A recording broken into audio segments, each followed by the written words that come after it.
Jessica, ma fille, pensait avoir mis la main sur toutes mes économies. Moi, son père, âgé de 69 ans, je me suis retrouvé abandonné sur une route rurale en Arizona avec pour seule compagnie une bouteille d'eau tandis qu'elle se dépêchait d'effectuer le virement. Elle s'est revenue à l'appartement que j'avais payé dans son luxueux SUV et a pris la fuite anticipant apparemment mon appel urgent. Elle n'avait aucune idée que mon ancienne existence avait pris fin et qu'une nouvelle avait commencé à l'instant où elle avait disparu à l'horizon. Dans ce monde idéal, je contacterais personnellement des prestataires de services tels qu'un serrurier et un avocat. Un silence particulier régnait dans le véhicule de Jessica. Il avait coûté une petite fortune. Le moteur ronronnait à un niveau sonore très faible et les portes isolées étouffaient le vent du désert, transformant le vaste paysage de l'Arizona derrière les vitres teintées en un film serein.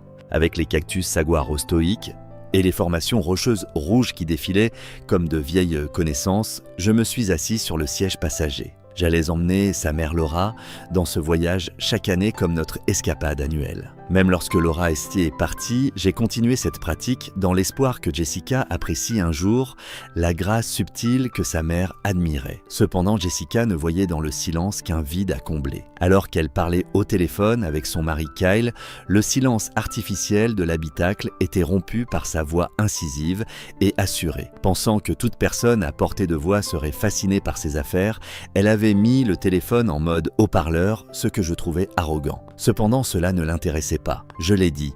Kyle, dis-leur simplement que le portefeuille est solide, répondit-elle, les doigts posés nerveusement sur le volant gainé de cuir. Il existe une procuration durable. Lundi pourrait marquer le début de la procédure de liquidation. Il ne nous manque plus que son accord pour le transfert final. Dans le véhicule climatisé, le mot résonnait vulnérable. Le travail d'une vie semblait être démantelé par cette phrase froide et aseptisée. Mon travail. Je restais immobile. La butte lointaine, avec son sommet plat se dressant fermement contre le ciel bleu impossible, était mon point de mire constant. Cette vue aurait été parfaite pour Laura. Si nous avions été en sa compagnie, je me serais garé pour que nous puissions nous asseoir et regarder les nuages passer. Mais Jessica ne le voyait pas du tout. Tout son univers apparaissait sur l'écran brillant de son téléphone. Est-ce qu'il fait l'obstiné ? Une voix fine et aiguë, celle de Kyle, grésilla dans les haut-parleurs. Il est juste lent, marmonna Jessica en me regardant un instant comme pour évaluer mes signes vitaux. Je veux tout lire, dit-il, et il continue à poser des questions. Un nœud glacial s'est formé dans mon estomac. C'était comme s'il ne me faisait pas confiance. Mes investissements ont été gérés par Kyle et Jessica au cours des 12 derniers mois. Mettre à jour mes actifs, c'est ainsi qu'ils l'ont appelé. Ils ont parlé d'expansion agressive de synergie et d'effet de levier. J'ai gravi les échelons jusqu'au poste d'urbaniste à ma retraite. Je connaissais bien les plans et les bases, les choses qui durent. Je n'ai même pas essayé de prétendre comprendre leur monde fait de transactions rapides et de chiffres abstraits. Leurs paroles me suffisaient. Ma fille avait ma confiance. Obtiens simplement la signature Jess, a exhorté Kyle. Cela va faire un tabac auprès des consommateurs. En 18 mois, nous pourrions doubler sa fortune. Plutôt qu'un parent, cela ressemblait davantage à un client ou à une cible.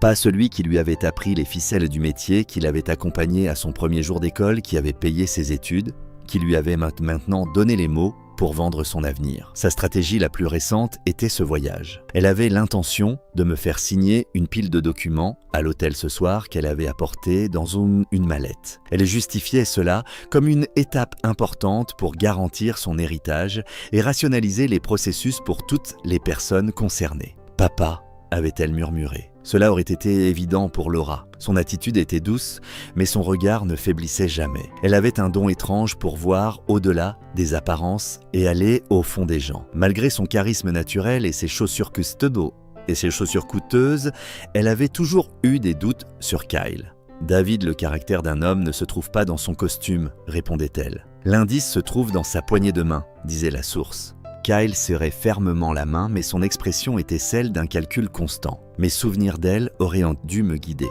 J'aurais dû me concentrer davantage. Après avoir dit « je m'en occupe », Jessica a raccroché. Une fois de plus, le silence s'installa plus dense, chargé de secrets murmurés. La musique pop générique qu'elle avait mise à plein volume avait un rythme pulsé qui semblait envahir le silence sacré du désert. Pour elle, j'étais simplement un vieil homme, un vestige d'une époque révolue, qui ne pouvait pas être plus déconnecté de son temps. Certaines choses, comme la roche et la détermination ne se brisant pas comme elle allait le découvrir. Elle se contente d'observer. Alors que ses paroles devenaient le fondement de ma nouvelle réalité, je laissais passer un autre kilomètre de silence.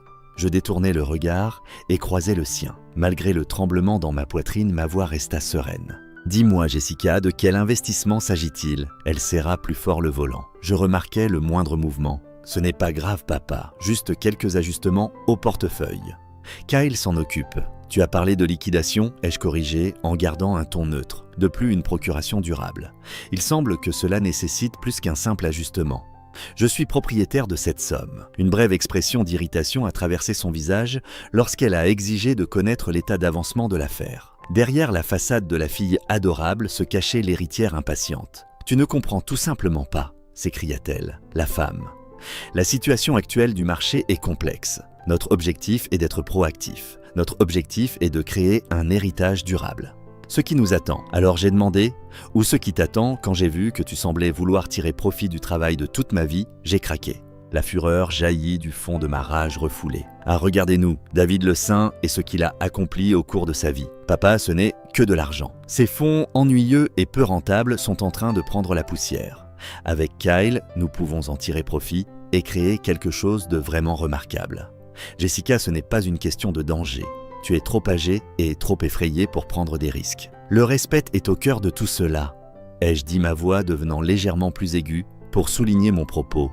Honore-moi et honore la mémoire de ta mère, c'est le but de ce voyage. Tu m'emmènes dans un endroit isolé avec une pile de documents que tu penses que je ne vais pas étudier attentivement. Parce que tu ne les comprendrais pas de toute façon, dit-elle, sa voix résonnant dans le véhicule. Comme une horloge, tu ne ferais que ralentir tout le processus. Les mots qu'elle utilisa pour me décrire me frappèrent plus fort que n'importe quel coup physique. C'était celle dans laquelle j'avais mis tout mon cœur et toute mon énergie, celle que j'avais soignée pendant sa maladie et dont je m'étais réjoui à chaque nouvelle étape. Je n'étais plus qu'un obstacle.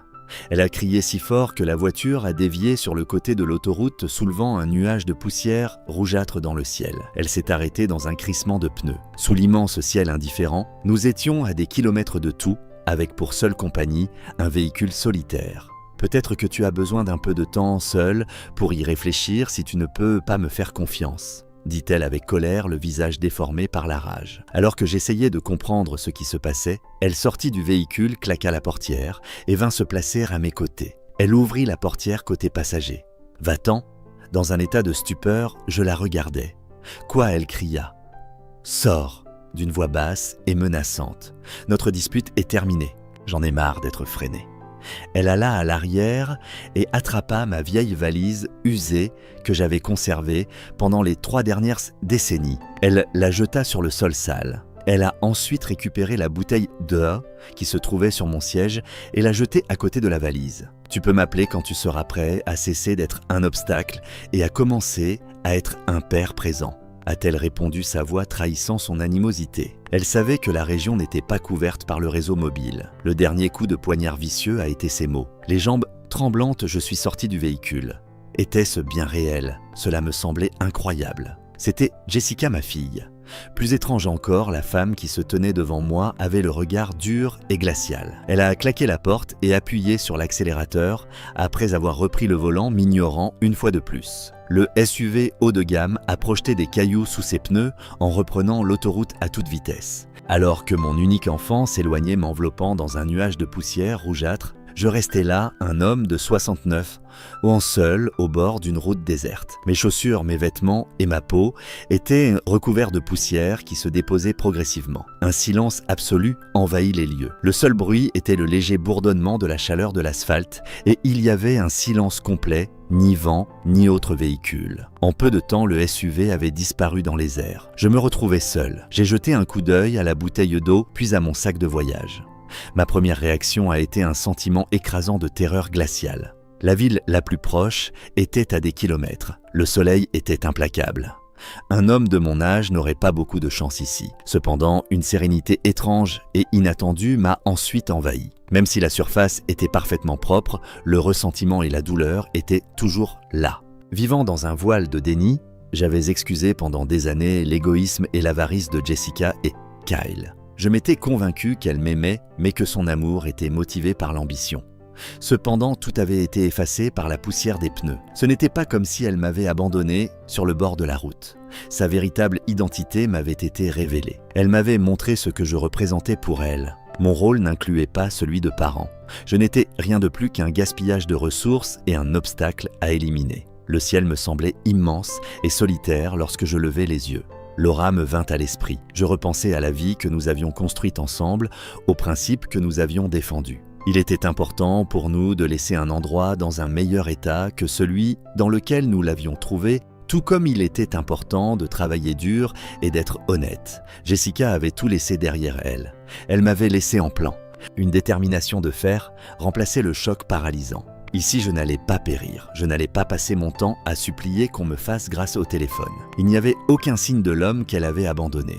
Quelqu'un de nouveau avait émergé de l'homme qui se tenait là. Il avait enfin accepté la réalité.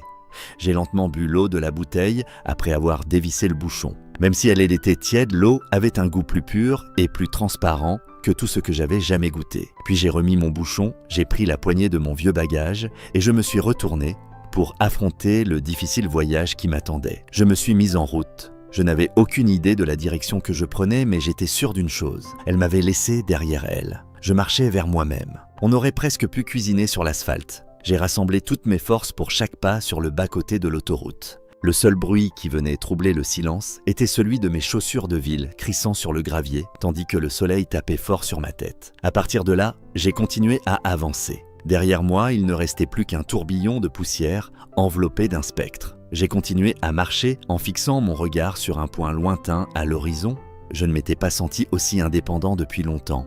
Au bout d'une heure environ, un grondement sourd a commencé à se faire entendre derrière moi. Ce bruit trahissait la présence d'un être tangible et substantiel. Les freins à air comprimé d'un énorme 18 tirus ont sifflé comme une bête métallique monstrueuse sur le point d'expirer en s'arrêtant. Il s'est immobilisé à environ 15 mètres devant moi. La porte passager s'est ouverte. Penché par-dessus la cabine, le conducteur, un homme corpulent à la barbe ébouriffée et au visage aimable dissimulé sous une casquette de baseball usée, me parlait. « Mon ami, on dirait que tu es dans le pétrin », m'a-t-il dit. « Tu comprends ?» Les yeux bandés, je me suis dirigé vers le taxi. La saleté et la transpiration étaient en haut palpables sur mon visage.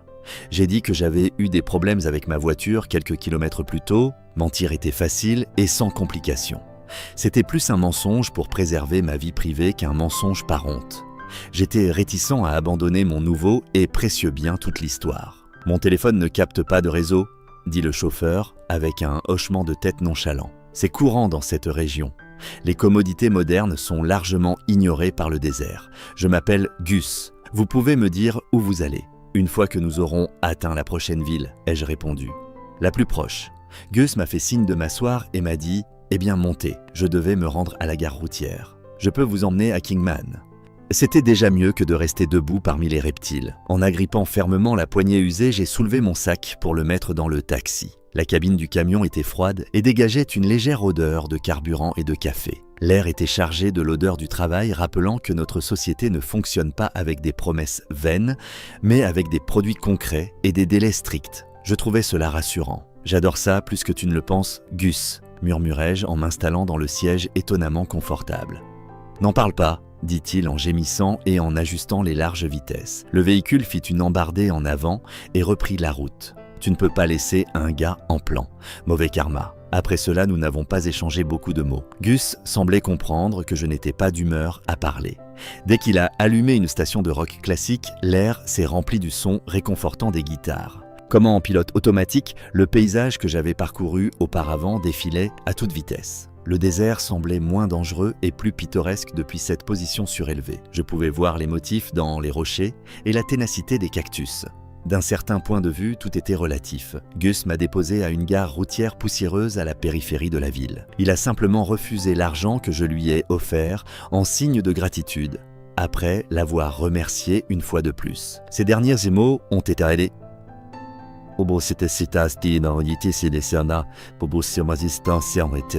Rendez l'appareil à quelqu'un d'autre un jour, puis les freins à air ont sifflé à nouveau et il a disparu.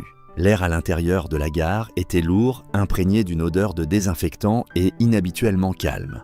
Assise derrière une vitre en plexiglas, une dame semblait épuisée. Je me suis approché du guichet à pied. J'ai dit « un billet pour la ville » et j'ai continué. Lorsque j'ai prononcé les mots « aller simple », ils m'ont semblé lourds de sens. Une seule approche. Il était trop tard pour faire demi-tour. J'ai refusé de m'engager dans cette voie, de participer à ce débat ou de continuer à vivre dans le déni. Elle a glissé avec précaution le billet imprimé sous la vitre. J'ai payé en espèces. Un long voyage en bus m'attendait. Je pris place près de la fenêtre et regardais l'Arizona laisser place au Nevada, puis enfin au paysage que je connaissais si bien. Mon téléphone était éteint dans ma poche. Je ne voulais pas savoir si Jessica avait essayé de m'appeler et je ne ressentais certainement pas le besoin de l'allumer. Je ne pouvais plus m'identifier à sa voix car elle appartenait à une autre époque. Au lieu d'être une tempête de colère et de trahison, mes pensées étaient inhabituellement tranquilles. Cela avait un sens. En regardant les systèmes complexes, les terrains vagues et les quartiers délabrés, mon rôle, en tant que planificateur, avait été d'imaginer une nouvelle hiérarchie.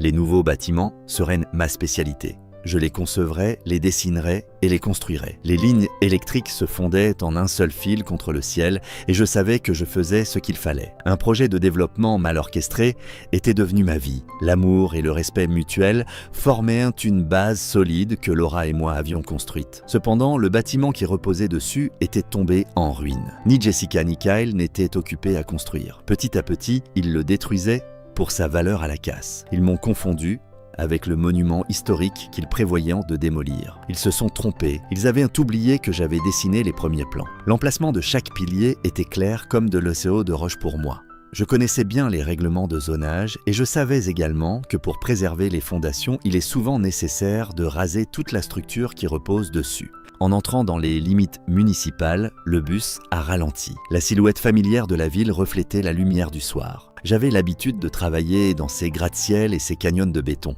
Les fondations mêmes de cette métropole m'étaient familières. Ma stratégie mentale prenait forme lorsque le bus est arrivé à la gare.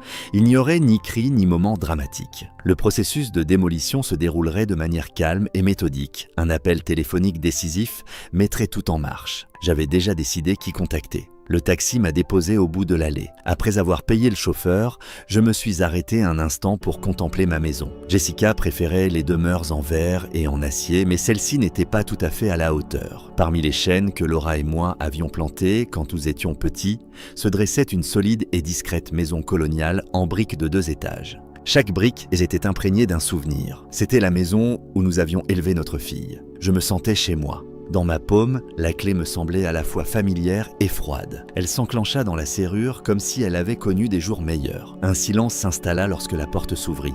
Le silence profond et complexe d'une vie par opposition au silence artificiel d'un véhicule haut de gamme. À l'intérieur régnait le calme et l'odeur des livres poussiéreux et du produit de nettoyage au citron que Laura appliquait sur les sols persistait. J'ai posé mon sac près de l'entrée. Recouvert de la poussière cramoisie de ma trahison, il semblait déplacé. J'ai traversé le salon, le bruit de mes chaussures, à peine audible sur le parquet. La lumière qui pénétrait par les fenêtres projetait une lueur chaude sur les particules de poussière, en suspension dans l'air. Tout était en parfait état comme je l'avais laissé. Tout était là, du fauteuil en cuir patiné, où je lisais le journal à la pile de livres posés sur la table d'appoint, en passant par la couverture que Laura avait crochetée et qui était suspendue au dossier du canapé. Personne ne se vantait de cette demeure. Elle servait de preuve. Témoignage discret d'amour et de complicité, elle documentait une vie partagée. Tout cela, parce que Jessica avait décidé que c'était inutile. La cheminée qui était suspendue au-dessus du foyer a immédiatement attiré mon attention. Une chronologie en images de notre famille remplissait ces pages. Lors de son premier jour d'école, Jessica est arrivée avec un énorme sac et un sourire édenté. Il y avait la photo de mariage de Laura et moi, où je portais un costume loué et où j'avais l'air ridiculement jeune. Enfin, il y avait la dernière photo que nous avions prise ensemble, celle vers laquelle je revenais sans cesse. C'est celle-là que j'ai prise. Elle avait été prise lors de notre dernière excursion en Arizona 5 ans auparavant. Depuis notre point de vue sur le belvédère, nous pouvions voir le même type de canyon de roches rouges s'étendre au loin, la tête inclinée vers le soleil et un sourire sincère et tranquille sur les lèvres. Elle se penchait vers moi et nous étions tous deux enlacée. C'était un endroit qu'elle chérissait. Ce n'était pas vide, répondit-elle. Ce n'était pas calme. Cela comprenait plusieurs solutions. J'ai finalement compris la gravité de l'offense de Jessica quand j'ai vu son sourire. Je n'avais pas été abandonné sur une autoroute par elle. Elle avait ruiné un souvenir. Elle avait tenté d'utiliser une tradition sacrée censée honorer sa mère pour servir ses propres intérêts égoïstes. Tout du penthouse aux voitures, en passant par les fonds apparemment illimités que je lui avais fournis après la mort de Laura. J'avais complètement tort. J'avais bêtement cru qu'en lui fournissant tout cela, j'apaisais la douleur causée par le décès de sa mère. Au lieu de cela, je lui avais construit un trône. Et depuis ce trône, elle avait jugé ma vie, mon héritage et moi-même, et nous avait tous trouvés insuffisants. Une vague de profonde tristesse m'envahit, mais elle ne m'arracha aucune larme. Les larmes étaient réservées à un autre type de chagrin. C'était une tristesse froide et dure pour la fille que je pensais avoir et l'étrangère qu'elle était devenue. La trahison ne visait pas seulement moi, elle visait Laura. Elle visait la femme sur cette photo, la femme qui croyait en la gentillesse, l'intégrité et la grâce simple d'une vie bien vécue. Je reposais délicatement la photo sur la cheminée, mes doigts s'attardant sur le verre froid. Ma maison était silencieuse, mais je pouvais presque entendre la voix de Laura pragmatique et calme comme toujours. « Eh bien David, disait-elle, qu'est-ce que tu vas faire ?» Je me rendis dans la cuisine. Le poids familier de la bouilloire dans ma main m'apaisait. Je la remplis d'eau et la posai sur la cuisinière. J'ai ouvert le placard et j'ai pris ma tasse préférée, celle que Jessica m'avait peinte dans un cours de poterie quand elle avait 10 ans. Elle était bancale et la glaçure était inégale, mais elle était authentique. J'ai pris un simple sachet de thé noir dans la boîte. Ces petits gestes rituels étaient un ancrage dans la tempête de mes pensées. En attendant que l'eau bouille, j'ai regardé par la fenêtre de la cuisine le vieux chêne dans le jardin. J'avais le choix. Je pouvais laisser la pourriture qui s'était emparée du cœur de ma fille se propager au mien. Je pouvais laisser l'amertume et la rage être le dernier chapitre de mon histoire. Ou je pouvais faire ce que fait un planificateur. Je pouvais évaluer les dommages structurels, condamner les parties qui étaient irrécupérables et renforcer les fondations. La bouilloire siffla un son aigu et clair qui rompit le silence. Je versai l'eau bouillante sur le sachet de thé et regardai la couleur se répandre dans la tasse, une lente infusion de chaleur et de force. C'était ma maison, c'était ma vie, c'était l'héritage de Laura. Et je ne laisserai pas tout cela être liquidé. Je ne laisserai pas cela devenir un autre post de Jessica sur les réseaux sociaux. Je rapportai la tasse chaude à mon fauteuil et m'assis. Le silence de la maison ne me semblait plus vide. Je me sentais comme dans une salle de guerre. C'était le calme avant le premier coup d'un jeu dont ma fille ignorait même l'existence. Je pris une gorgée de thé. Il était chaud et fort. Il était temps d'appeler mon avocat. Je suis resté assis dans mon fauteuil en cuir pendant un long moment, laissant la dernière lumière du soir s'évanouir dans la pièce. Le thé dans ma tasse était devenu froid. Dehors, le monde s'apaisait pour la nuit. Mais dans mon esprit, tout devenait clair et douloureux. La maison n'était plus seulement un foyer. C'était une forteresse dont les défenses avaient été compromises de l'intérieur. Il était temps de sécuriser le périmètre. Mon téléphone était posé sur la table d'appoint, un élégant rectangle noir que Jessica avait insisté pour que j'achète à Noël dernier. « Tu dois rester connecté, papa », m'avait-elle dit en m'adressant son sourire éclatant et raffiné. L'ironie était amère. Elle m'avait donné l'outil même que j'allais maintenant utiliser pour rompre la connexion dont elle avait si abondamment abusé. Je le pris. Son poids me semblait étrange, un morceau de son monde dans le confort familier du mien. Mon pouce planait au-dessus de l'écran. Je le fis glisser pour l'ouvrir et ma liste de contacts apparut dans une colonne alphabétique bien ordonnée.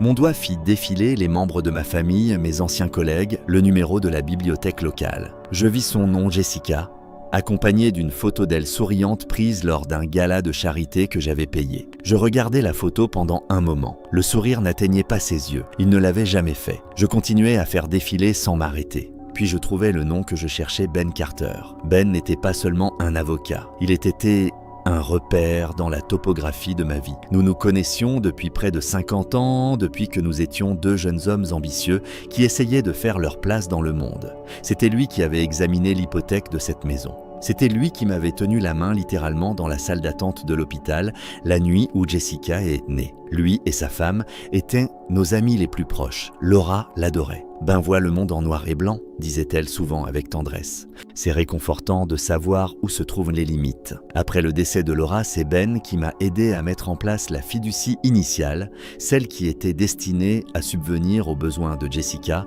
tout en protégeant mes actifs. Il était déjà prudent à l'époque. Cela laisse beaucoup de marge de manœuvre, David. m'avait-il averti en pointant son stylo vers une clause concernant l'accès des dirigeants. « Tu es sûr ?» avais-je rétorqué en balayant ses inquiétudes d'un revers de main. « C'est ma fille Ben, elle fera ce qu'il faut. » Ces mots me semblaient si creux aujourd'hui. Ben avait vu le problème potentiel dans les petits caractères d'un document juridique. Je n'avais vu que le visage de ma petite fille. J'ai composé le numéro après avoir pris une longue inspiration. J'avais la solution en tête. Il était hors de question que cette discussion soit chargée d'émotions. Il fallait un ensemble d'instructions claires, précises et définitives. Sa voix toujours aussi familière et solide s'était fait entendre après 2 sonneries. « David » avait-il avoué. Sa voix dégageait la familiarité et la facilité d'une amitié perdue depuis longtemps. « Ravi d'avoir reçu ton message. Tout va bien. » L'image sur la cheminée a attiré mon regard alors que je scrutais la pièce faiblement éclairée. En restant calme et en supprimant toute émotion de ma voix, j'ai pu lui faire part de ma décision froide et inébranlable. « J'ai besoin de te voir, Ben », a-t-il dit, sa voix devenant immédiatement froide et distante. Il a compris le ton de ma voix. Il a compris qu'il ne s'agissait pas d'un appel amical. Bien sûr. Dis-moi ce qui te tracasse. Demain matin, ça te convient. J'ai pesé mes mots au fur et à mesure que je parlais. Nous avons beaucoup de travail devant nous. Il y eut un petit temps d'attente à l'autre bout du fil, et je suis impatient d'examiner tout cela. La fiduciaire que Laura et moi avons mise en place la procuration que j'ai signée l'année dernière, et surtout, je veux parler de la propriété et du titre de propriété de l'appartement terrasse en centre-ville. Le silence qui suivit était un silence de compréhension et non de perplexité. Tout s'éclaircissait pour Ben. Que s'est-il passé? Il ne posa pas la question. Il n'avait pas besoin d'explication. Les mots que j'avais choisis ont été utilisés pour rédiger le récit. Révoquer signifiait revoir. Réclamer était le sujet de discussion prévu. Il était conscient que pour que je prenne cette décision, une limite infranchissable avait été franchie. « Je vais libérer mon agenda », a-t-il finalement déclaré d'une voix qui semblait désormais tout à fait sérieuse. « Je vais reprogrammer ma première réunion initialement prévue à 9 heures. Veuillez vous présenter à mon bureau à 8 heures y précises. Nous terminerons cela. »« Merci Ben », ai-je dit. « Ne me remerciez pas, David », a-t-il répondu, sa voix trahissant une détermination sans faille. Finalement, j'ai mis fin à la conversation en disant « Soyez prêts ». Nous nous sommes dit au revoir. J'ai posé le téléphone à l'envers sur la table.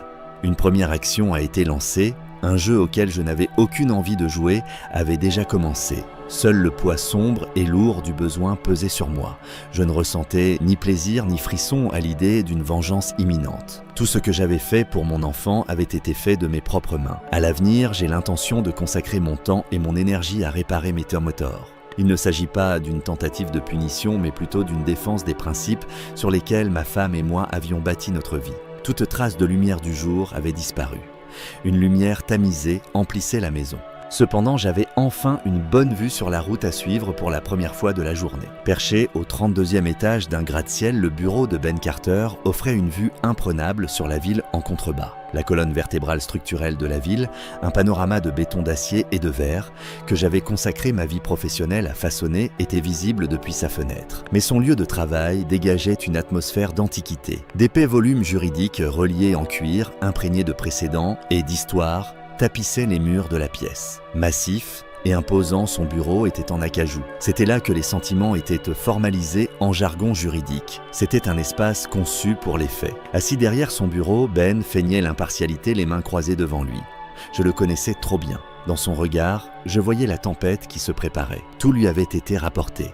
Du silence pesant à l'intérieur du véhicule jusqu'au dernier bruit sourd de mes chaussures sur le bas-côté désert de l'autoroute, c'était ma bande sonore. Avec la précision impartiale d'un homme qui examine le rapport d'un géomètre, je racontais l'histoire. Je détaillais tout ce qui s'était passé, y compris ce qui avait été dit et fait. Je n'ai pas exprimé ma propre angoisse et ma terreur. Non, cela n'était pas nécessaire. Ben les ressentait pour moi. Après que j'eus fini de parler, il resta silencieux pendant un long moment. Il ne manifesta ni sa tristesse ni sa consternation. Il sortit de son bureau un gros stylo plume vintage qu'il fit rouler délicatement entre son pouce et ses doigts. Je pouvais voir ses mâchoires se contracter et se relâcher. Sa colère refoulée ne se manifestait qu'à travers cela. Pour lui, c'était plus que le simple récit d'une cliente. Cela trahissait non seulement son amitié avec elle, mais aussi l'honneur d'une dame qu'il tenait en haute estime. Et surtout la décence fondamentale qu'il considérait comme la plus importante. Finalement, il a rompu le silence d'une voix basse et tendue. Elle t'a abandonné pour mort, pour autant qu'elle sache, pour l'argent, pour son impatience. Il secoua la tête, semblant plutôt dégoûté qu'incrédule. « D'accord, David, nous ne parlerons plus d'émotions. Une question de cadre se pose ici. » « Examinons les plans, dit-il avec une vigueur renouvelée, son regard se portant sur un gros dossier sur son bureau portant mon nom. Dès qu'il l'ouvrit, l'avocat fiable et analytique de Laura apparut remplaçant son ami réservé et gentil. Tel un chirurgien disposant ses instruments, il posa une pile de papier sur la surface brillante du bureau. Les articles de ma fiducie d'investissement principale, l'acte de propriété du penthouse et la procuration que j'avais signée si naïvement s'y trouvaient tous. « Écoutez, j'ai une bonne nouvelle, » dit Ben en tapotant les documents du bout des doigts. « C'est une excellente nouvelle. Le penthouse vous appartient à vous et à vous seul. Votre nom apparaît sur l'acte de propriété. » Sans plus attendre, il posa le document de procuration à côté. « C'est sur cette base que Jessica et Kyle ont agi, » dit-il avec dédain. Comme si cela leur conférait la propriété, ils se sont comportés comme s'il s'agissait d'un chèque en blanc. Or ce n'est pas le cas. Tant qu'ils veillent à vos intérêts, ils ont accès à des postes de direction. David, ce n'est pas un titre, c'est une laisse. Un poisseux dont je ne savais pas que je portais a commencé à s'alléger lorsqu'elle vous a abandonné et a conspiré pour vendre vos actifs contre votre volonté, violant si gravement son obligation fiduciaire qu'elle nous a essentiellement donné le couteau pour couper définitivement cette attache. Je craignais que ma foi m'ait rendu impuissant et que j'aie signé plus que je ne le pensais. Ben a dit « Nous pouvons tout récupérer ». Son expression devenant glaciale tandis qu'il parlait. Chaque centime, chaque centimètre. Nous pouvons le faire rapidement légalement et en secret. Une fondation est plus qu'une simple base sur laquelle vous pouvez construire. Le moment est venu d'enseigner cela à votre fille. C'est quelque chose qui peut être retiré, a-t-il déclaré en se penchant en avant avec une concentration laser. C'est notre nouvelle politique et elle entrera en vigueur immédiatement. Nous commencerons par créer un document de révocation de la procuration. Il sera livré au lieu de travail de son mari avant midi par un coursier que je vais organiser. À ce moment-là, elle n'aura plus son mot à dire dans vos affaires financières. Grattant son stylo sur le nouveau bloc-notes, il se mit à écrire. Deuxièmement, l'étage supérieur. Il ne s'agit pas simplement d'un retour. Nous le garderons en sécurité pour toujours. Nous allons créer une toute nouvelle fiducie permanente, un bastion légitime. Ni elle, ni Kyle, ni aucun de leurs créanciers, passés, présents ou futurs, ne pourront rien faire à la propriété une fois qu'elle sera dans la fiducie. Elle sera absolument en sécurité, dit-il en s'arrêtant pour me regarder. Je propose que nous l'appelions la fiducie commémorative Laura Sterling. J'acquiesçais silencieusement sans voix pendant une seconde. Même sans que je m'exprime, il avait compris le concept. Le but ici n'était pas la vengeance. Il s'agissait avant tout d'honorer une tradition. Il poursuivit, troisièmement, l'argent. Sa voix était inflexible. Nous bloquerons tous les comptes bancaires secondaires et les cartes de crédit que vous lui avez fournies. Ce matin, nous avons contacté les banques par téléphone pour mettre à jour tous les processus de sécurité. La source de revenus qui lui permettait de mener son train de vie va se tarir comme le sable du désert. Elle ne la prendra pas par courrier, mais plutôt par la honte subtile d'une transaction refusée. Il posa son stylo et fixa son attention sur moi. Enfin, nous suivons la procédure correcte.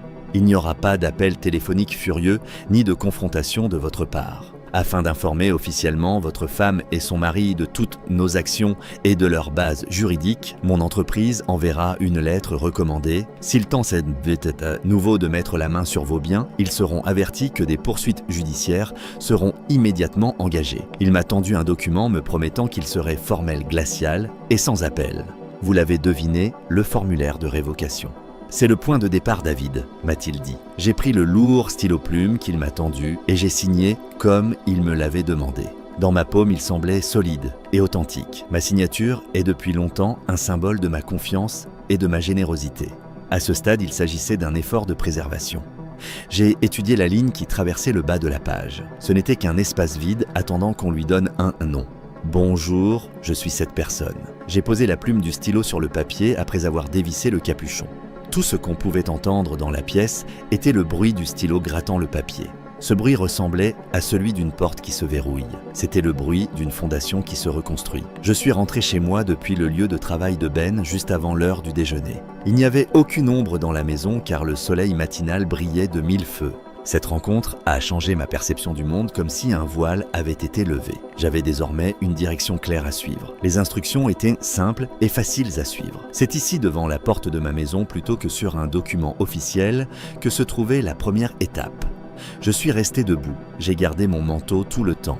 j'ai récupéré mon téléphone dans le hall d'entrée et j'ai cherché un serrurier dans le quartier. La conversation est allée droit au but.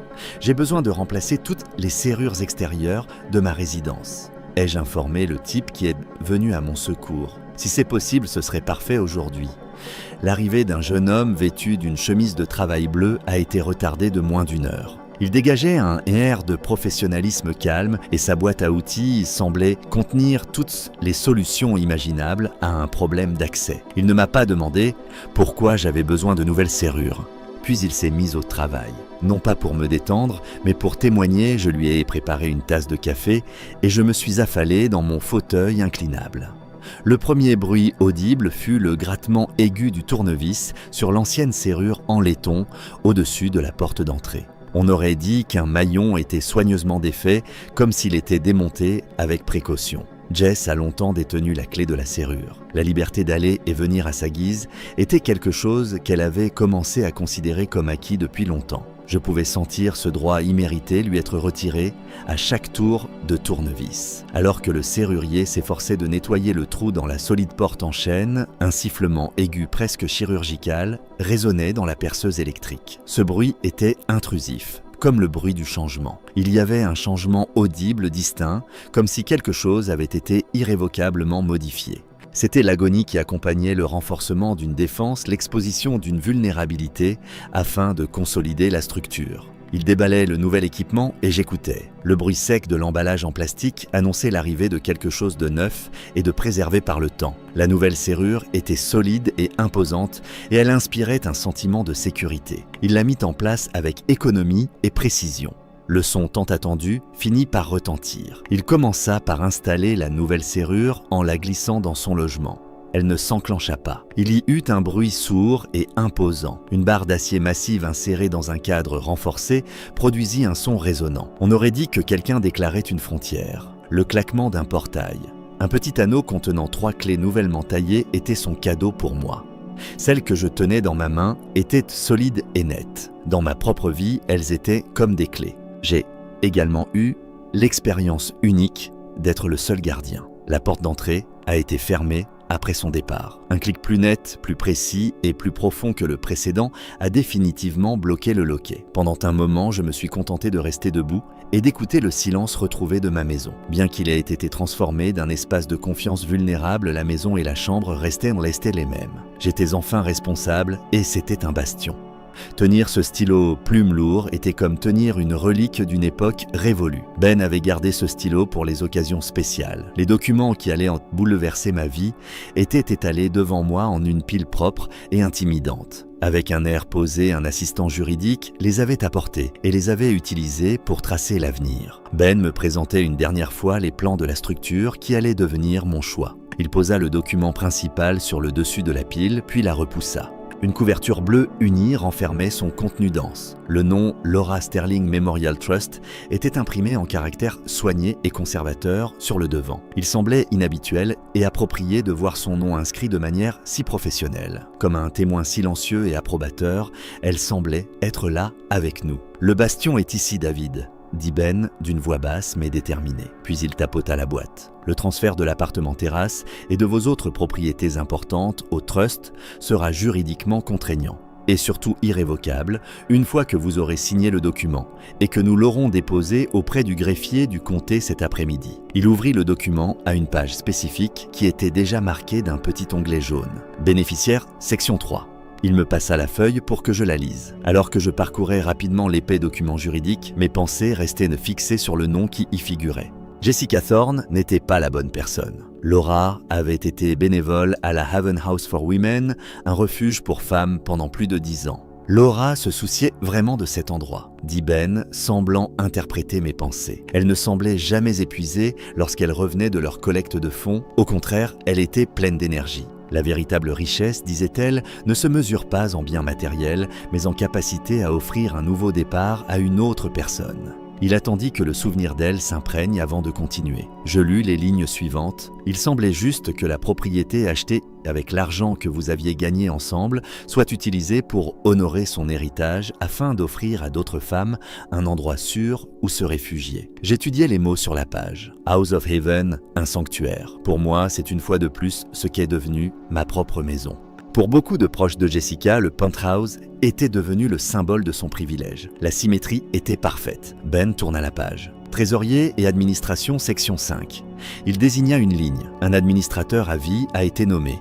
Et cette personne, c'est vous, David Sterling. Cela vous confère une autorité absolue sur tous les actifs détenus par la fiducie. Cela vous donne également le droit de louer à vie. Pour le reste de votre vie, vous n'êtes pas tenu de payer de loyer pour la maison, l'appartement terrasse ou tout autre bien immobilier faisant partie de la fiducie. Tout le système repose sur votre sécurité. Vous léguez votre patrimoine, pas votre maison, dit-il en tournant la dernière page pertinente. Parlant comme s'il s'agissait d'une vérité simple et incontestable, il ajouta « Et voici la clause d'exclusion ». Sa voix était neutre et triomphante. Vous et votre conjoint, Kyle Thorne, êtes spécifiquement nommés et le document indique clairement que Jessica et Kyle ne recevront aucun argent de cette fiducie, ni maintenant ni après votre décès. Il n'y a aucune faille, David. Grâce à sa structure solide, il peut tout gérer. Ils n'y gagneront rien. Le terme utilisé était absolu. Quand je repensais à Jessica lorsqu'elle était petite, je la revoyais les yeux écarquillés tendant la main vers un biscuit. J'avais passé toute ma vie à m'investir pour elle et maintenant, à cause de ses propres choix, elle allait me laisser sans rien. Ce n'était pas la perte d'argent qui me rendait triste, c'était la perte de ma fille. Comme pour souligner subtilement la gravité de la situation, Ben acquiesça lorsque je lui jetai un regard. J'ai saisi le stylo. Sa forme métallique était froide contre ma peau. Mon esprit s'est emballé en repensant à tous les autres documents que j'avais signés au nom de Jessica, notamment ses bulletins scolaires, ses autorisations parentales, ses frais de scolarité, son acompte pour une voiture et ses chèques de procuration. Tous ces documents étaient des actes de confiance scellés par l'amour d'un parent. Cette signature avait quelque chose d'étrange. Elle était une démonstration de clarté plutôt que de foi. Plutôt qu'un cadeau, elle servait de date limite. Je ne signerai plus jamais rien pour mon enfant, c'était décidé. J'ai touché le papier avec la plume. Sombre et éternelle, l'encre s'est répandue. J'ai écrit mon nom David Sterling. Les lettres étaient régulières. J'ai terminé en ajoutant un seul point à la fin. Fin de la phrase. J'ai remis le papier à sa place sur le bureau. Une notaire qui attendait patiemment dans un coin s'est approchée et a apposé son sceau. Le dernier coup de presse sur le papier m'a procuré une agréable sensation. Nous avions terminé. Une forteresse avait été érigée. À ce stade, l'héritage était en sécurité et le papier commençait à sécher. Du point de vue de ma fille, un son distinct résonnait comme celui de nouvelles serrures s'installant dans la tranquillité de ma maison. La transaction a été refusée et le son était faible et embarrassant, même si je n'étais pas physiquement présent. Je pouvais voir l'événement de manière très vivante car j'avais soutenu ce mode de vie pendant si longtemps. Elle devait se trouver dans l'un de ces magasins chics du centre-ville où l'odeur du cuir rare et du parfum français flotte dans l'air et où les étiquettes de prix sont subtilement dissimulées. Elle tenait probablement à la main un sac à main, un mélange ridicule de cuir d'alligator et d'accessoires en or plus chers que la première voiture que Laura et moi avions achetée. À ses yeux, ce n'était pas un achat. C'était juste un autre meuble pour l'existence parfaite qu'elle affichait sur les réseaux sociaux. Elle aurait donné avec assurance ses informations bancaires au vendeur, comme si elle n'avait jamais eu à se soucier du solde de son compte. Une jeune femme au sourire maladroitement aimable aurait été l'employé qui aurait glissé la carte dans le lecteur. Un froncement de sourcils subtil, un petit bip. Elle aurait dit quelque chose comme « Je suis désolée, madame », d'une voix assez calme. Si Jessica entendait les mots « Il semble que la carte ait été refusée », elle réagirait avec tout, sauf de la honte. Sa réaction serait la fureur. « C'est impossible », dirait-elle d'un ton acerbe. C'est le compte principal que mon père utilise. Réessayer. L'employé réessayerait. Un bip subtil et inchangé. Le même sourire contrit légèrement plus crispé. Les joues de Jessica rougiraient. Je pouvais imaginer ses ongles impeccablement manucurés cliqueter sur le plastique alors qu'elle récupérait sa carte. À titre de secours, elle sortirait une autre carte de son portefeuille coûteux. Elle répondrait calmement « Très bien. Tenez, utilisez celle-ci. » Un autre passage dans le lecteur, et c'est reparti. Le silence serait encore plus pesant après cela. L'employé semblerait mal à l'aise. La colère bouillonnait dans le corps de Jessica, lui procurant une sensation de terreur étouffante et lancinante. La façade autour de laquelle elle avait construit sa vie s'était effondrée, et toute son identité était remise en question. Alors qu'elle cherchait son téléphone, elle détournait le regard du comptoir. Ses mains d'habitude imperturbables tremblaient légèrement, alors qu'elle préparait méticuleusement ses photos. Sa voix était un murmure terrifié et frénétique lorsqu'elle appelait Kyle. « Je ne comprends pas. Nous avons refusé la carte noire. » En écoutant ses justifications à l'autre bout du fil, elle voyait les 2 cartes Visa Platine. Un problème simultané affectant les systèmes de 2 institutions financières distinctes. C'est tout simplement illogique, Kyle. Occupe-t'en. Ses assurances apaisaient temporairement son irritation lorsqu'elle raccrochait, mais elle se sentait toujours idiote d'avoir essayé d'acheter un portefeuille. Un contretemps, un problème passager, c'était tout. Puis chaque fois qu'un nouveau SMS arrivait, son téléphone sonnait. Le numéro n'était pas celui qu'elle avait composé auparavant. « C'est le mien ». Lorsqu'elle l'ouvrait, elle s'attendait à un message suppliant, furieux ou exigeant. Juste 4 mots « Je suis bien rentré ». C'était le message affiché à l'écran. Une déclaration simple et factuelle, sans émotion ni contexte. Ses joues rougissaient, tandis qu'elle fixait ses mots. Tout y compris le vendeur, le sac à main et la honte finiraient par disparaître. La possibilité d'un bug aléatoire dans le système s'évanouirait, laissant place à une certitude effrayante et terrible. Il n'y avait pas d'erreur. C'était le résultat. Elle ne pouvait imaginer aucun argument qui aurait pu être plus fort que mon silence. Même dans l'opulence clinique et sereine de cette boutique, ma fille sentirait les premières secousses de son monde s'effondrer sous ses pieds. Avant midi, les documents administratifs étaient remplis, certifiés par un notaire, puis soumis au greffier municipal. Je me suis senti plus en sécurité et plus serein lorsque j'ai changé les serrures. Nous avions terminé la première étape de notre stratégie. La table était préparée. C'est Jessica qui a fait le pas suivant, pas moi. Son arrogance l'a conduite tout droit dans le piège que Ben avait prédit. J'imagine qu'elle est rentrée à l'appartement terrasse tard dans l'après-midi.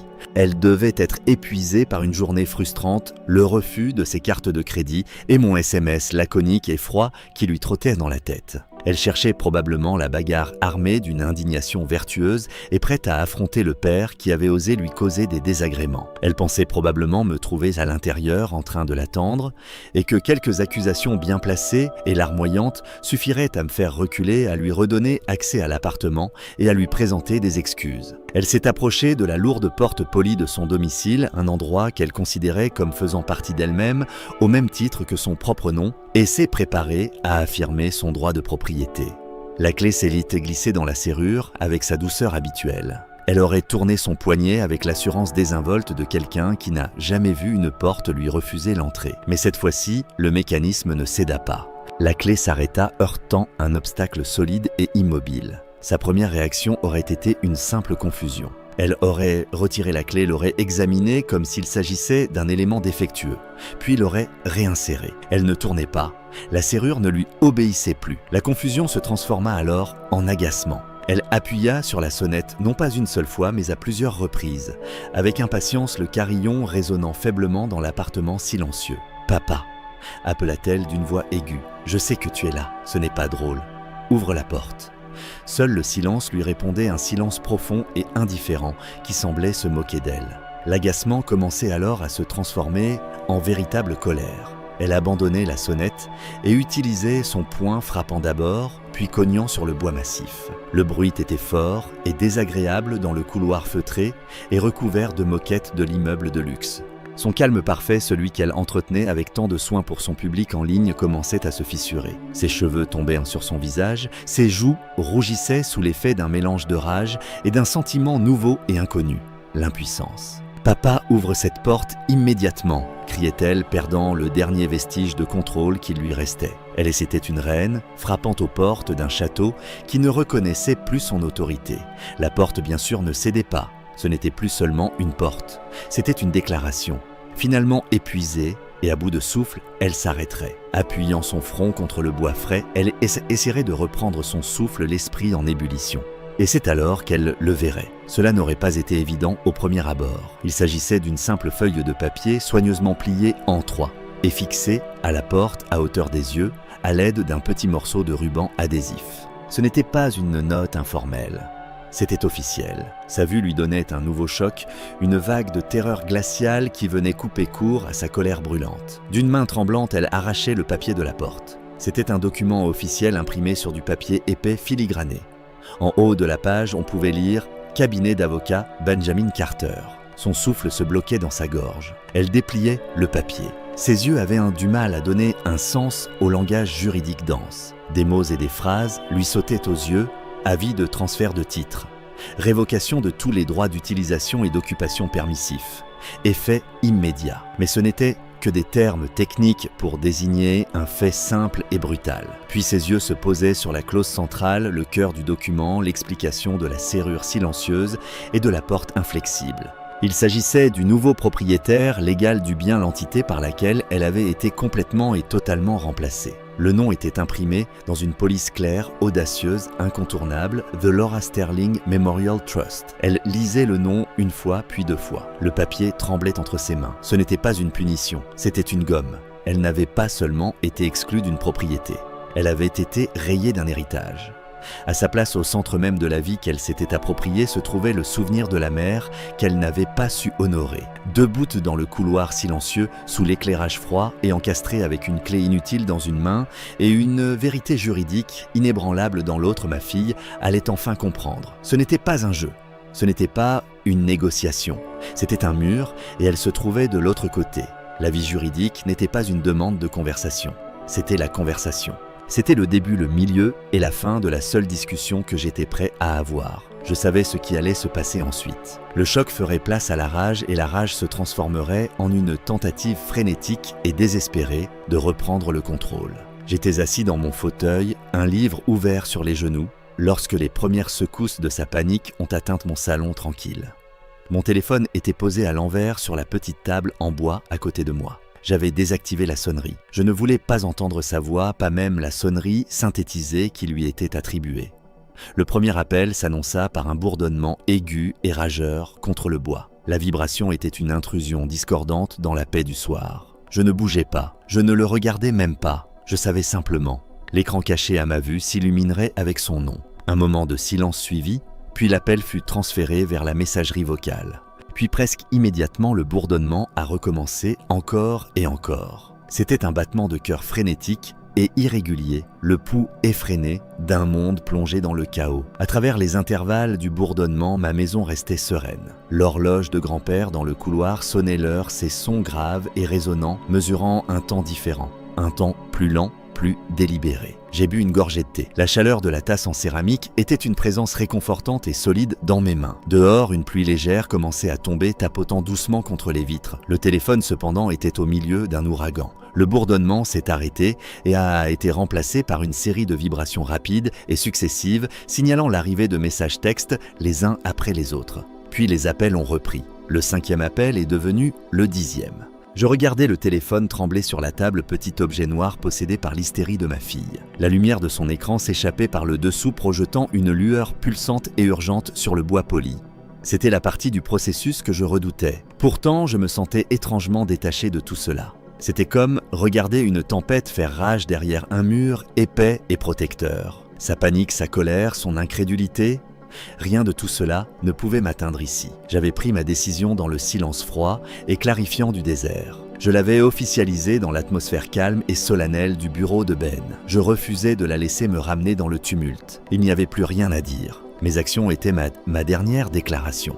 Le compte dans ma tête continuait. Le 20e appel est devenu le 30e. Le bourdonnement était désormais incessant, une supplication constante et désespérée pour attirer l'attention qu'elle avait toujours considérée comme acquise. Pendant un instant, j'ai ressenti une lueur de mon ancien instinct paternel, l'envie de répondre, d'apaiser, de réparer. Mais je l'ai repoussé. Réparer cela n'était plus mon travail. C'était une conséquence qu'elle devait affronter seule. Finalement, après un long barrage, le téléphone s'est tu. Le silence qui a suivi m'a semblé profond. J'ai pensé que la tempête était peut-être passée. J'ai lu une page entière de mon livre. Puis il a vibré une dernière fois, une longue vibration qui semblait porter tout le poids de son désespoir. Et puis plus rien. Le silence s'est installé. Au bout d'1 minute, j'ai tendu la main et j'ai pris le téléphone. Je n'ai pas regardé les SMS ni les messages vocaux. J'ai juste jeté un coup d'œil à l'écran verrouillé. Là, en petits chiffres bien ordonnés sous son nom, se trouvait le résultat final de sa tentative frénétique de briser ma barrière 55, appel manqué. J'ai éteint complètement le téléphone et l'ai reposé sur la table. La pluie continuait de tambouriner contre la vitre, nettoyant le monde. Une semaine de silence s'était écoulée, une semaine d'appels sans réponse et de messages non lus. C'était un silence qui était finalement devenu si bruyant, si lourd, que Jessica et Kyle ne pouvaient plus l'ignorer. Ils n'avaient d'autre choix que de répondre à l'email officiel et sans appel du bureau de Ben Carter, un email qui ne les invitait pas mais les convoquait à une réunion. J'étais dans la salle de conférence avec Ben avec 15 minutes d'avance. C'était un espace conçu pour être dépourvu de personnalité. Une longue table en verre reflétait le ciel gris et couvert. Les chaises étaient en cuir noir et en chrome. L'air était frais et calme. C'était une pièce destinée au contrat et aux conclusions, pas à la famille. Je ressentais un étrange sentiment de calme. Je n'étais pas là en tant que père, mais en tant que président de ma propre vie présente pour assister à la ratification d'une décision qui avait déjà été prise. Jessica et Kyle sont arrivés pile à l'heure. Ils sont entrés en essayant de projeter une aura d'autorité offensée. Kyle avait la mâchoire serrée, imitant maladroitement un homme puissant prêt au haut combat. Le visage de Jessica était un masque soigneusement construit d'innocence blessée. Mais je pouvais voir la peur dans leurs yeux, l'incertitude frénétique que mon silence avait instillée en eux. Ils se sont assis en face de nous, la vaste étendue vide de la table en verre, comme un gouffre entre deux mondes. Avant que Kyle ne puisse lancer sa salve d'ouverture, Ben a posé ses mains à plat sur la table. Sa présence était calme, absolue et totalement maîtrisée. « Merci d'être venu », dit-il d'une voix neutre. « Cette réunion n'est pas une négociation, c'est une notification.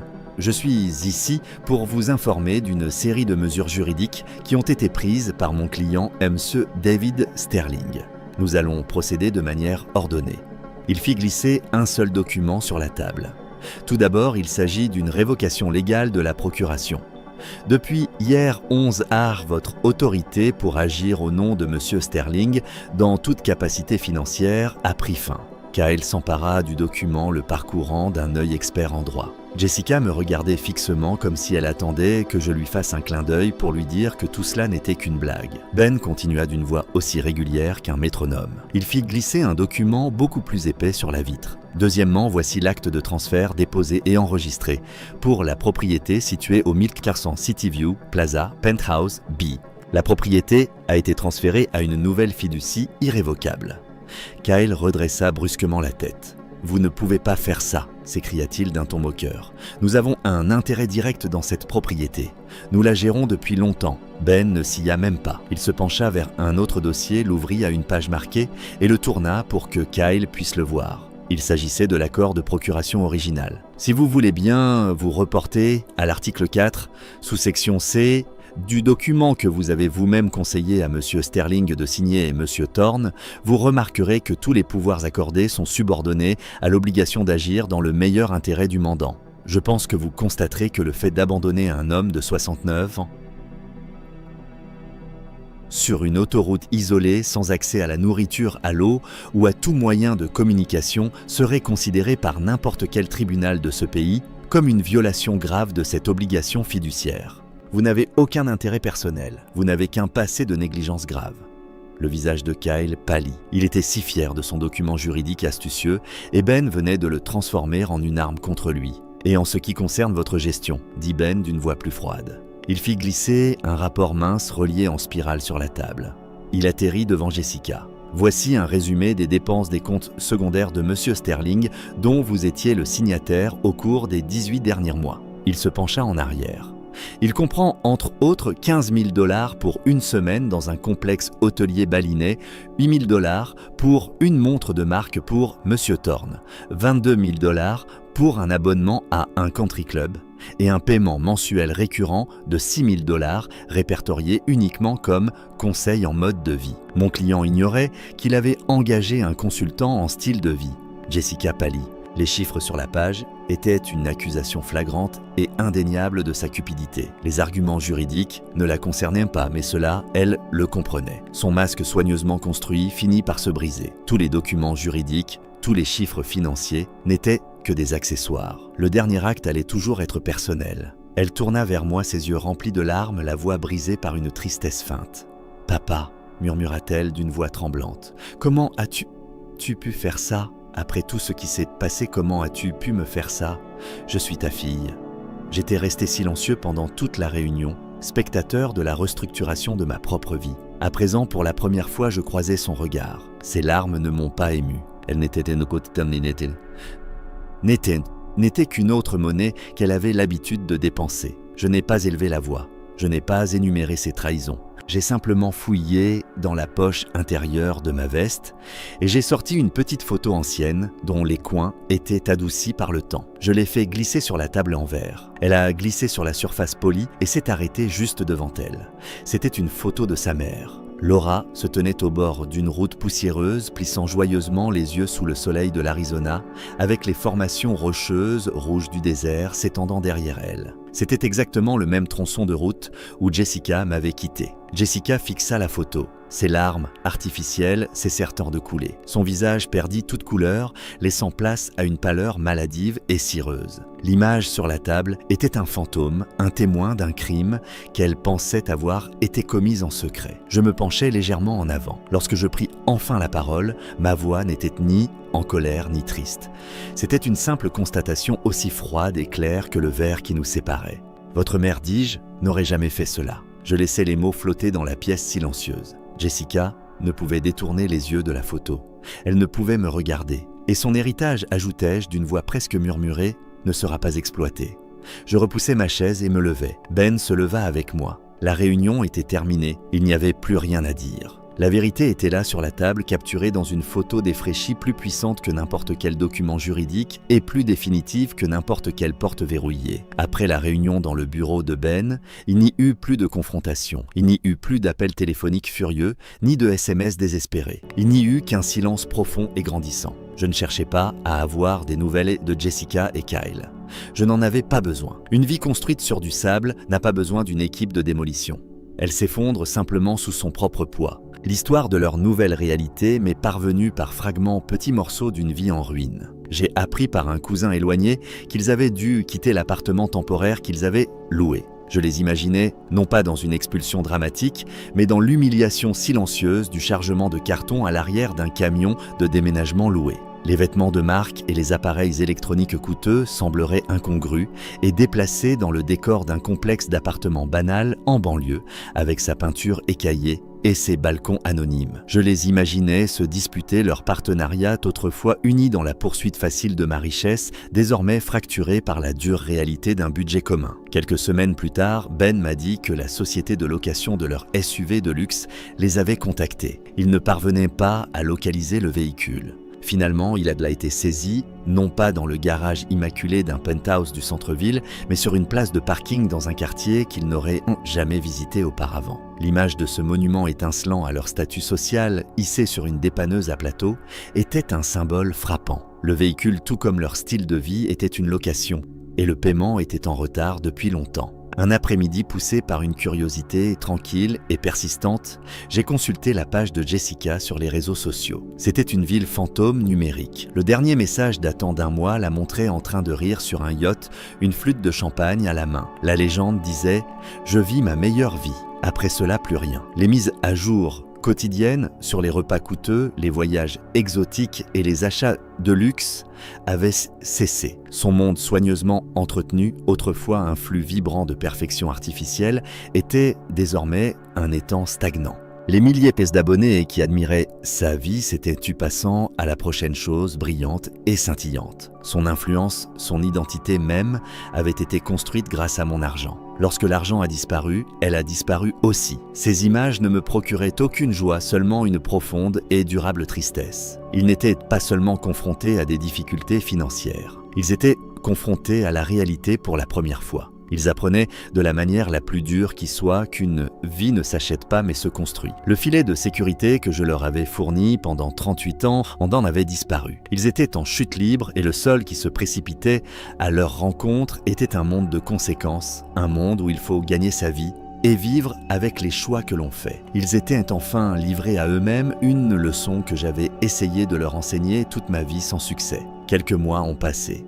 Je me tiens à nouveau dans le penthouse. C'est la première fois que j'y retourne depuis que les serrures ont été changées. Il est vide maintenant. Tous les meubles de designer de Jessica, ses œuvres d'art coûteuses, sa vie de luxe soigneusement orchestrée, ont été retirés, vendus pour payer les dettes que je ne finançais plus. Les pièces sont vastes et silencieuses, remplies uniquement de la pâle lumière de l'après-midi qui pénètre par les baies vitrées. Je ne suis pas seul ici. Avec moi se trouvent 2 femmes de Haven House, le refuge auquel ma femme Laura a consacré tant de temps. Elles regardent autour d'elles, le visage empreint d'admiration et d'incrédulité. Je tends un trousseau de clés sur un simple anneau en argent. « C'est à vous », dis-je à la directrice, une femme aimable, aux yeux fatigués et plein d'espoir. Un endroit sûr, un nouveau départ. C'est ce que Laura aurait voulu. Elle prend les clés de ma main et les serre entre ses doigts. « Meuse, Sterling », dit-elle, la voix chargée d'émotion, « c'est plus qu'un nouveau départ. Pour les femmes que nous aidons, c'est un nouveau monde. » Après leur départ, je traverse une dernière fois les pièces vides. Pendant des années, j'ai construit un royaume pour ma fille, pensant que c'était de l'amour. Mais l'amour ne consiste pas à ériger des murs autour de quelqu'un. L'amour, c'est leur donner les bases pour qu'elles puissent se construire elles-mêmes. Je me suis retrouvé sur une route désolée, mais c'est là que j'ai retrouvé mon chemin. Mon héritage ne réside pas dans des gratte-ciel ou dans les chiffres d'un compte bancaire. Il réside dans le souvenir d'une femme nommée Laura et dans la seconde chance que nous pouvons désormais offrir à ceux qui en ont vraiment besoin. Quant à ces 55 appels manqués, je n'ai jamais eu besoin d'y répondre. Mon silence était la réponse la plus claire qui soit. Je fais glisser la porte vitrée et sors sur le balcon. La ville s'étend devant moi, vaste carte complexe d'1 million de vies différentes. L'air est frais et pur à cette hauteur et le bruit de la circulation en contrebas n'est qu'un bourdonnement lointain et rythmé comme le bruit de l'océan. Pendant des années, cette vue a représenté le summum de l'ambition de ma fille, symbole d'une vie d'excès. Mais maintenant, en la regardant, je vois quelque chose de différent. Je vois une communauté, je vois un monde rempli de gens qui essaient simplement de trouver leur chemin. Un sentiment de paix m'envahit plus profond et plus intense que tout ce que j'ai pu ressentir depuis des années. Ce n'est pas le silence d'une maison vide, mais le calme d'une vie qui a enfin été remise en ordre. Les comptes ont été équilibrés. Les fondations sont solides et pour la première fois depuis très longtemps, je me sens vraiment chez moi. Cette histoire nous rappelle avec force qu'il y a une grande différence entre subvenir aux besoins de quelqu'un et lui donner les moyens d'agir. La générosité de David, né de l'amour d'un père, a été mal interprétée par sa fille comme une ressource inépuisable